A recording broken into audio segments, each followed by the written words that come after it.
dhaabbanni dubartoota Rufeedaa bara 2013 kan hundeeffame yoo ta'u dubartoota gara xiinsammuutiin, ikoonomiitiin, fayyaatiin ga'umsuu irratti kan hojjetu yoo ta'u dhaabbanni dubartoota Rufeedaa biraanchiilee isaa dameelee isaa iddoo 5 qabu irratti hanga har'aan tanaa gosa barnootaa 10 ol ta'aniin dubartoota 3,000 ol ta'an kaayyoo isaa kana galmaan ga'uuf kan leenjisaa ture yoo ta'u dhaabbanni kun gama biraatiin hojii tola ooltummaa, hojii hawaasa tajaajiluu fi dubartootaaf carraa hojii uumuratti bal'inaan kan hojjetaa turedha. Har'a irratti dhaabbanni keenya yeroo jalqabaatiif kaayyoo carraaqaatii fi ture.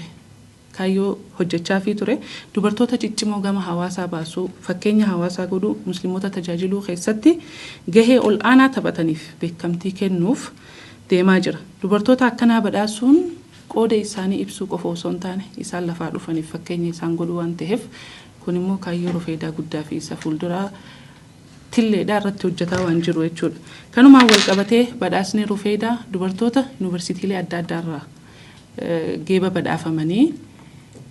geeba badhaafamaniif yuunivarsiitoota akka biyya qabnu irraa geeba badhaafaniif beekamtii addaa kan nuuf isaan jajjabeessuu waan barbaaduuf innilleen sagantaa badhaasaa keessatti kan dabalamuudha.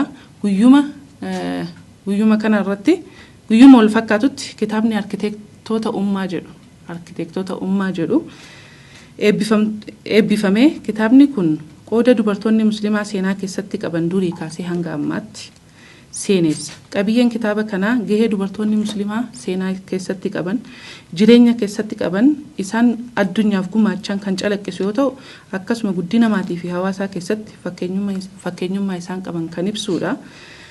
Walumaa galatti badhaasni dhaabbata Rufeedaatii fi sagantaan eebba kitaaba Rufeedaa onkololeessa 30 godhambaa Adawaatti waan gaggeeffamuuf miidiyaaleen akka biyyatti jirtan martinii fi keessumoonni kabajaa keenya waamicha keenya isin ga'e yeroodhaan akka nu argamtan maqaa dhaabbata Rufeedaatiin isin gaafanna. Waan nu dhaggeeffattaniif hedduu galatooma. Assalaamu alaykum wa rahmatullah. Sa'aatii onkololeessa sa'aatii 2 walakkaa irratti kana. Walumaa galatti onkololeessa 30 ganama sa'aatii 2 walakkaa irraa eegalee sagantaa godhambaa Adawaatti gaggeeffamu irratti miidiyoonni biyya keenya hundumtinii fi keessummoonni keenya waamichi keenya isin ga'e keessummoonni kabajaa waamichi keenya isin ga'e yeroon akka nuuf argamtan maqaa dhaabbata Rufeedaatiin isin gaafanna. Galatooma. Bismillah salatu wassalamu ala rasulillah sallallahu alayhi wasallam.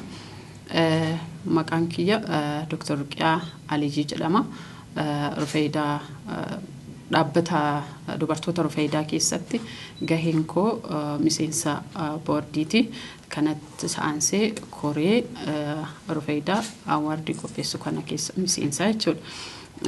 Waa'ee Rufeedaan maaliif dhaabbatee kan jedhu kaayyoo Rufeedaatiin wal qabsiisee Rufeedaan kan dhaabbateef dubartoota kallattii garaagaraatiin gahoomsuudhaaf fakkeenyaaf gama diinagdeetiin, gama hawaasummaatiin, gama amantiitiin akkasumas dhaloota waan qaraniif dhaloota naamusa qabeessa ta'e akka bocaniif dubartoota irratti xiyyeeffatee hojjeta jechuudha. Dubartiin haadha ta'uu wajjin wal qabate itti gaafatamummaa hedduutu isaan irra jira.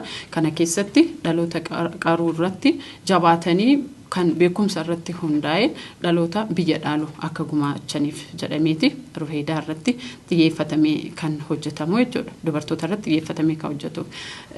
Dhaabbanni Rufeedaa dhaabbata biyya keessatti dhalootuma biyyaatiin hundeeffamedha kan gargaarsa biyyoota alaatiin yookaan immoo namoota biraatiin hojjetu miti kan biyya keessa argamedha jechuudha.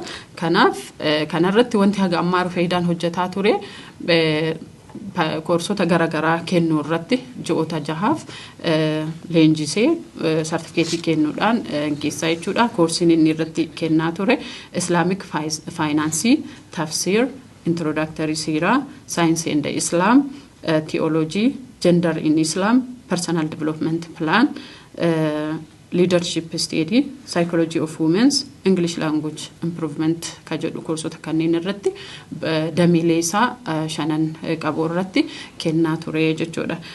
Kanaan wal qabate hojiilee biraa hojii tola ooltummaa irratti bobba'ee naannoo qulqulleessuun naannoo dameeleen keenya jiranitti misoomsanii Rufeedaa naannoo isaanii qulqulleessuun akkasumas rakkataa nyaachisuudhaan dabalataan immoo hojiilee tola ooltummaa hedduu bal'inaan ni raawwataa jiru jechuudha. Hojiin kun ammas cimee kara fuulduraatis kan itti fufu ta'a jechuudha.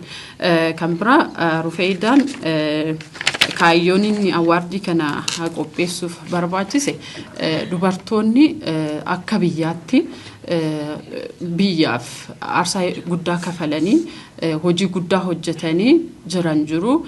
Dhaabbanni kun dhaabbata dubartootaati akkasumas dubartoota galateeffata. Dubartoota itti aananiif immoo hamilee horatanii dubartoonni cimanii akka hojjechuu danda'aniif kan kaayeffatee kan ka'edha jechuudha.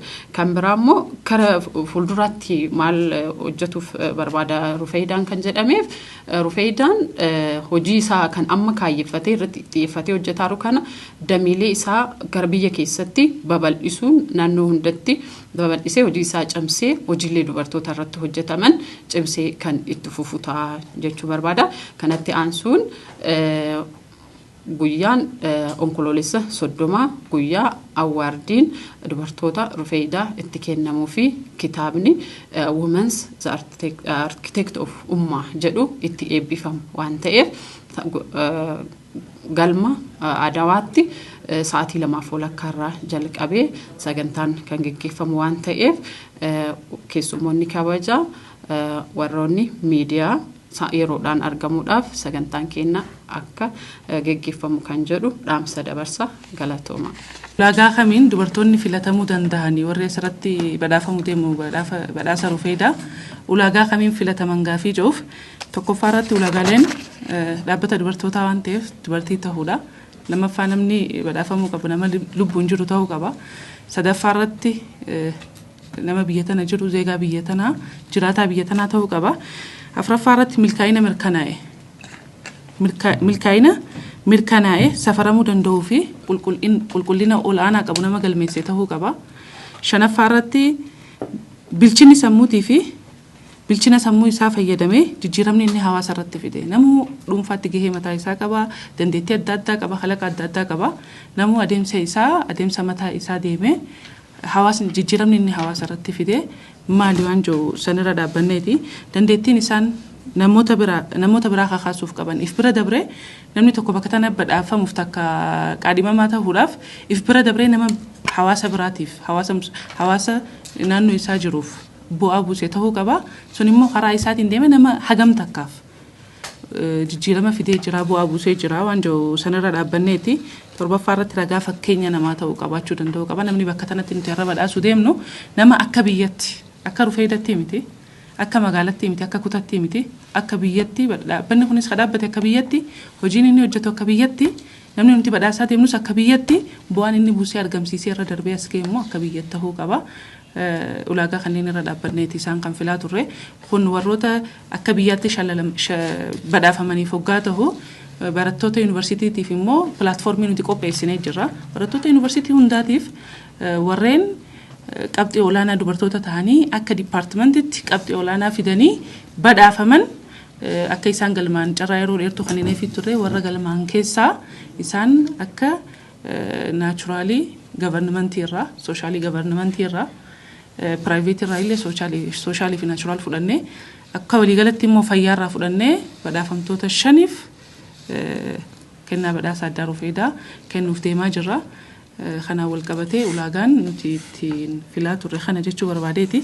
Lammaffaa irratti gaafiin gaafatame adeemsi Rufeedaan 2013 irraa eegalee hanga har'aarra deemaa ture jijjiiramni jiru maali? Jijjiiramni jiru maali? Garaagarummaan jiru maali waan jiru kaafamee jira. Garaagarummaa hedduu jira.